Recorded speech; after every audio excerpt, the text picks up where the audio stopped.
फेरेंगा दाउ मेदिनि चौधुरीनि बियो गांसे सल'मा बिजाब जाय बिजाबाव आबौ कलागुरु विष्णु प्रसाद राभानि माखासे थाखोमानाय बाथ्राफोरखौ फोरमायनाय दं। जाय बिजाबखौ फरायोब्ला कलागुरु विष्णु प्रसाद राभाखौ खाथियावनो मोननाय बायदि मोनो। मेदिनि चौधुरीनि असमिया रावजों लिरनाय आबुं बे सल'माखौ फरायोब्ला गांसे बर' सल'माखौ फरायनाय बायदि मोनो। मानोना फेरेंगा दाउ सल'मायाव बै समनि बर'फोरनि आखुथाइ आरो भुमखौराङारि जायगाफोरा रोखा बेरखांनानै दं।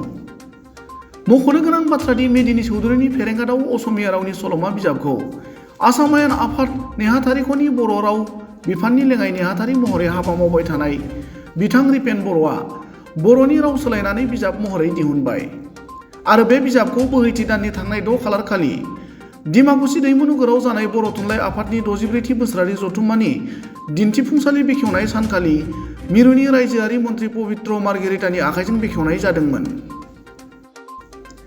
राव सोलायगिरि रिपेन बर' बिथाङा बर' थुनलाइनि फोथाराव गावनि सोरजिथाइजों गोबां बिहोमा होबोबाय थादों।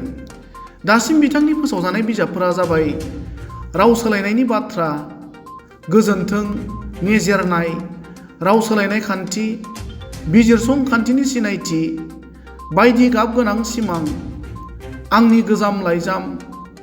बेजों लोगोसे डक्टर भुपेन हाजरिकानि मेथाइ राव सोलायनाय बिजाब गोबाङानो आंनाव सोङो गोसो थोनाया सोर आरो मेदिनि चौधुरीनि फेरेंगा दाउ।